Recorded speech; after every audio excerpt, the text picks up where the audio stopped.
যখন আমি বিশ্ববিদ্যালয়ের হোস্টেলে যাওয়ার জন্য ব্যাগ গুছাচ্ছিলাম তখন আমার সৎমা আমাকে একটা বাসি দুধের প্যাকেট ধরিয়ে দিয়েছিল আর বলেছিল সেটা যেন আমি হোস্টেলে গিয়ে খাই। আর আমার বাবা সোজা আমাকে বলে দিলেন তিনি আমার পড়াশোনা খরচ দিতে পারবেন না, তার নতুন স্ত্রীর মেয়ে মানে আমার সৎ বোনের পার্টি নাকি তার জন্য বেশি জরুরি। কিন্তু ভাগ্য সে আমাকে আমার কল্পনার চেয়ে অনেক বেশি কিছু দিয়েছিল। ভর্তির দিন সকালেই সৎমা একটা অচেনা ব্র্যান্ডের দুধের কার্টুন এনে আমার ব্যাগে ঢুকিয়ে জান্নাত স্টোরি আর বললো নাও এটা হোস্টেলে গিয়ে খেয়ে নিও। আর ওই দুধটা ছিল ঈদের সময় কারো দেওয়া, অনেকদিন ধরে পড়েছিল, কেউ ছুঁয়েও দেখেনি। বাবা দরজার পাশে হেলান দিয়ে দাঁড়িয়ে ঠান্ডা গলায় বললেন এই টার্মে তোমাকে আর একটা টাকাও দিতে পারবো না। তাছাড়া তুমি তো এই ছুটিতে এসে কিছু কাজ করে টাকা জমিয়েছিলে তাই না, মাসে 500 টাকা করে 4 মাস চালিয়ে নিতে পারবে। আমার হাত তখন কাঁপছিল আমার বাবার কথা শুনে, জামা কাপড় গুলো গুছাতে গিয়ে যেন জমে গিয়েছিলাম।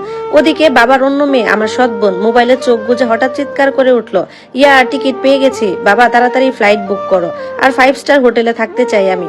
বাবা তাকে জড়িয়ে ধরে হাসতে লাগলেন আর বললেন হবে মা, হবে, সব হবে। আমি দাঁড়িয়ে দাঁড়িয়ে সবকিছু দেখতেছিলাম যেন এই বাড়িতে আমি কেউ না, আমি একটা বাড়তি বোঝা। হঠাৎ ফোনে একটা মেসেজ এলো ব্যাংক থেকে, আমার নামে 8 লাখ টাকার ফিক্সড ডিপোজিট। প্রথমে ভেবেছিলাম ভুল বা প্রতারণা হবে, কিন্তু মনটা কেমন করে উঠলো। বাবাকে আমি জিজ্ঞাসা করলাম বাবা আমি যে 2000 টাকা জমিয়েছিলাম সেটা দিয়ে আমার মুখের এই তিলটা তুলে ফেলতে চাই। বাবা বিরক্ত হয়ে তাকালেন আর বললেন আজে বাজে কথা বলিস না তো, এই তিলটা তোর অশুভ চিহ্ন। সৎমা তখন মিষ্টি গলায় বললেন পড়াশোনা শেষ হলে তারপরে করিয়ে দেব। কিন্তু এই কথাটা আমি তাদের মুখে বহুবার শুনেছি, কিন্তু এখন পর্যন্ত তারা সেই কাজটা করে দেয়নি, আর কখনো এটা সত্যিও হয়নি। আমি কাজ করে রোদে পুড়ে ক্লান্ত হয়ে ওই 2000 টাকা জোগাড় করেছিলাম, তবুও সেটা আমার জন্য নষ্ট। আর আমার সৎ বোনের জন্য হাজার হাজার টাকা মুহূর্তেই খরচ করা সম্ভব হয় আমার বাবার পক্ষে। হঠাৎ আমি বলেই ফেললাম আমি কি আপনার মেয়ে না? বাবার চোখ রাগে লাল হয়ে উঠলো। তারপর বললেন আজ বলে দিচ্ছি ওই মেয়েটাই আমার আসল মেয়ে, তুই আমার আসল মেয়ে না। আমার বুকটা যেন ফেটে গেল। মা মারা গেছেন 10 বছর আগে, আর আজ বুঝলাম আগে থেকে বাবার অন্য কোথাও সংসার ছিল। মায়ের কথা মনে পড়তেই চোখটা ভিজে গেল।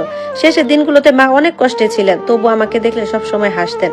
এরপর আমি দুধের কার্টুনটা ছুঁড়ে ফেলে দিলাম, তারপরে আমার গালে একটা কষে থাপ্পড় পড়লো। আমার মাথা ঝিমঝিম করতে লাগলো। আমি চুপ করে নিজের ছোট্ট অন্ধকার ঘরে ঢুকে দরজা বন্ধ করে দিলাম। এই বাড়িতে মোট 5টা রুম, সবাইয়ের জন্য আলাদা আলাদা জায়গা আছে, শুধু আমার জন্য নেই। আমার জন্য এই বাড়ির সিঁড়ির নিচে অন্ধকার ঘরটা আছে। কিছুক্ষণ পর সৎমা এলো 1 প্লেট শুকনো আঙুর হাতে আর বলল খেয়ে নাও। আমি জানি যেগুলো ওদের মেয়েদের পছন্দ না সেগুলোই আমার জন্য খেতে দেয়। তারপরে সে 2000 টাকা দিল আর বলল এই নাও, আমার কাছে এতটুকুই আছে। আমি ঠান্ডা গলায় বললাম দরকার নেই আমার। বাবা এসে টাকাটা কেড়ে নিয়ে বললেন কোনো টাকা পাবে না, তুমি না খেয়ে থাকো। সেই রাতে আমি ব্যাগ গুছাতে গুছাতে অনেক কেঁদেছিলাম। হঠাৎ আমার ফোনে সেদিন একটা ফোন এলো, ব্যাংক থেকে ছিল ফোনটা। ফোনের উপাস থেকে বলল আপনার মা সুফিয়া বেগম 10 বছর আগে আপনার নামে 8 লাখ টাকা রেখে গিয়েছিলেন। আমার হাত তখন কাঁপছিল, মায়ের নাম শুনে বুকটা ভেঙে গেল। আমি আস্তে করে বললাম আমি কি এখন এই টাকাটা তুলতে পারবো? এরপর মায়ের ছবিটা বুকের সাথে জড়িয়ে ধরলাম। সেই মুহূর্তে বুঝলাম আমি একা না। আমি ব্যাগটা তুলে নিলাম হাতে, চোখের জল মুছে দরজা খুলে বেরিয়ে গেলাম। সেদিন আমি শুধু বাড়ি ছাড়িনি, নিজের জীবনটা নিজের হাতেই তুলে নিয়েছিলাম। আর তারপর যা করেছি সেটা আমার বাবা আর মায়ের সারা জীবন মনে থাকবে। বাস স্ট্যান্ডে দাঁড়িয়ে যখন শেষবারের মতো পিছনে তাকালাম তখন মনে হচ্ছিল আমি যেন শুধু একটা বাড়ি নয়, একটা দীর্ঘ যন্ত্রণা পিছনে ফেলে যাচ্ছি। যে বাড়িতে বড় হয়েছি সেখানে আমার জন্য ভালোবাসা ছিল না, ছিল না নিশ্চয়তা, ছিল না আপন করে নেওয়ার কোনো উষ্ণতা, ছিল শুধু অবহেলা, অপমান আর এক ধরনের নীরব নিষ্ঠুরতা। তবুও সেই মুহূর্তে আমার বুকের ভেতর কোনো ভয় ছিল না, ছিল শুধু একরাশ শূন্যতা। মনে হচ্ছিল আমি অনেক আগেই ভেঙে গেছি, আজ শুধু সেই ভাঙা টুকরোগুলোকে নিয়ে নতুন পথে হাঁটা শুরু করছি। বাসে উঠেও বারবার জানালার বাইরেই তাকাচ্ছিলাম। চেনা রাস্তাগুলো একে একে পেছনে সরে যাচ্ছিল, প্রতিটা মোড়, প্রতিটা দোকান, প্রতিটা গাছ, সবকিছু যেন আমার পুরনো জীবনের সাক্ষী। আর আমি শুধু চুপ করে বসেছিলাম। কোনো কান্নাও আসছিল না সেদিন। কখনো কখনো সবচেয়ে বড় কষ্টটা চোখের জলে বের হয় না, ভেতরে জমে থাকে, পাথরের মতো ভারী হয়ে জমে থাকে। হোস্টেলে পৌঁছাতে দেরি হয়ে গেল, সন্ধ্যা গড়িয়ে এলো। গেট দিয়ে ঢোকার পরেই মনে হলো আমার সামনে এক নতুন পৃথিবী। চারপাশে অচেনা মুখ, অচেনা কণ্ঠস্বর, অচেনা গন্ধ, সবকিছু যেন আমাকে বলছে এখান থেকেই শুরু। কিন্তু এই অচেনা জায়গার মধ্যে একটা অদ্ভুত শান্তি ছিল। এখানে কেউ আমাকে বাড়তি বোঝা বলে দেখছে না, কেউ আমাকে অপমান করার জন্য দাঁড়িয়ে নেই। এখানে আমি অন্তত শ্বাস নিতে পারবো। রুমে ঢুকেই ব্যাগটা মেঝেতে রেখে ধপ করে বসে পড়লাম। দীর্ঘদিন পর মনে হলো আমার শরীরটা যেন হঠাৎ সব ক্লান্তি টের পাচ্ছে। হাত পা বুক সবকিছুই ভারী লাগছিল। আমি ধীরে ধীরে ফোনটা হাতে নিলাম। ব্যাংকের সেই মেসেজটা আবার খুললাম। শুধু একবার না, দুবার না, বারবার সেই মেসেজটা পড়লাম। 8 লাখ টাকা আমার নামে, আমার মায়ের রেখে যাওয়া টাকা। মনে হচ্ছিল মা যেন দূর থেকে আমার দিকে তাকিয়ে আছেন, চোখ ভরা মায়া নিয়ে বলছেন ভয় পাস না মা, আমি তোর সঙ্গেই আছি। সেই রাতে আমি খুব বেশি ঘুমাতে পারিনি। বারবার মায়ের মুখটা মনে পড়ছিল। মায়ের কষ্ট, তার ধৈর্য আর নীরব ত্যাগ সবকিছু চোখের সামনে ভেসে উঠছিল। মা বেঁচে থাকতে হয়তো বা আমাকে সবটা বুঝিয়ে দেননি, কিন্তু আজ বুঝলাম তিনি আমার জন্য কতটা গভীরভাবে ভেবেছিলেন। তিনি জানতেন একদিন আমাকে একা দাঁড়াতে হবে, আর সেই কারণেই হয়তো এই আশ্রয়টা তৈরি করে রেখে গিয়েছিলেন। পরদিন খুব ভোরে ব্যাংকের পথে রওনা দিলাম। ব্যাংকের ভেতরে ঢুকেই মনে হলো আমি যেন আরেক জগতে এসেছি। কাচের দরজা, সারি সারি চেয়ারে বসা মানুষ, কর্মচারীদের ব্যস্ত হাঁটাচলা, সবকিছু কেমন গোছানো, নিয়ম মাফিক। আমি কাগজপত্র নিয়ে কাউন্টারের সামনে দাঁড়ালাম। তারপর একটু কপাল কুঁচকে আমাকে জিজ্ঞাসা করলেন, এই অ্যাকাউন্ট সম্পর্কে আপনি আগে থেকেই জানতেন? আমি মাথা নেড়ে বললাম, না, আজই প্রথম পুরোটা জানতে পারলাম। তিনি ফাইল গেটে আরো কিছুক্ষণ চুপচাপ পড়লেন, তারপর ধীরে ধীরে বললেন, আপনার মা খুব পরিকল্পনা করে এটা করেছিলেন। অনেক আগেই অ্যাকাউন্টটা খোলা হয়েছিল, সব নথিপত্র ঠিকঠাক আছে। তিনি চেয়েছিলেন আপনি প্রয়োজনের সময় যেন নিজে পায়ে দাঁড়াতে পারেন। কথাগুলো শুনে আমার ভেতরটা কেঁপে উঠলো, চোখের কোণ গরম হয়ে এলো।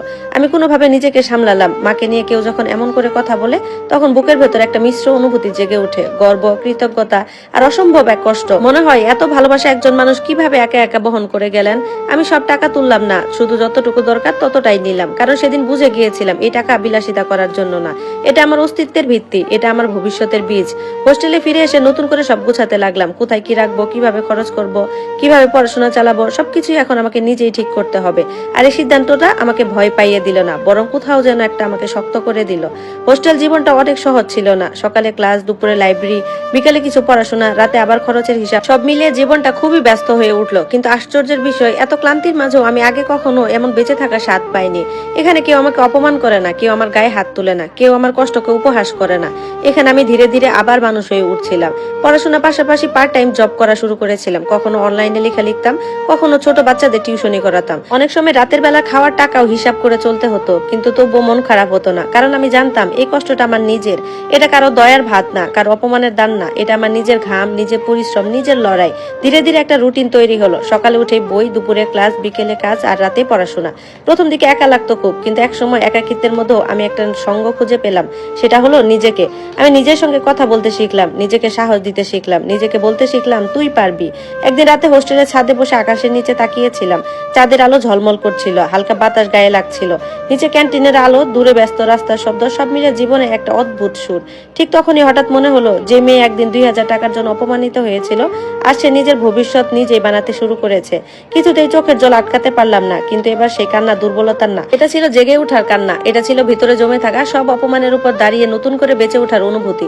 সময় এগিয়ে চলল, ক্লাসে শিক্ষকরা আমার কাজে খুব খুশি হলেন, বন্ধুরাও ধীরে ধীরে আমাকে চিনতে শুরু করলো। চুপচাপ হলো, ভেতরে ভীষণ দৃঢ় একজন মেয়ে আমি আর আগে সেই ভাঙা, হীনমন্য, ভয় সংকুচিত হয়ে থাকা মেয়েটা নই। এখন আমার চোখে একটা আলাদা আগুন আছে, যে আগুন কাউকে পোড়ানোর জন্য না, বরং নিজেকে আলোকিত করার জন্য। কয়েক মাস পর যখন পরীক্ষার রেজাল্ট বের হলো, আমি তখন কিছুই বুঝে উঠতে পারছিলাম না। আমার হাত পা কাঁপছিল, বুক ধড়ফড় করছিল। আমি নিজের নাম খুঁজছিলাম, যেন বিশ্বাসই করতে পারছিলাম না। আর তারপর দেখা গেল ডিপার্টমেন্টে প্রথম হয়েছি আমি। প্রথমে আমি কিছুক্ষণ চুপ করে রইলাম, তারপর ধীরে ধীরে কাগজটা নামিয়ে রাখলাম। এমনকি চোখেও জল এসে গেল, কিন্তু সেই জল দুঃখের ছিল না। ওই জল ছিল বহু কষ্টের, বহু বছরের নীরব কষ্ট, অবমূল্যায়নের পর আজকের সেই বিজয়।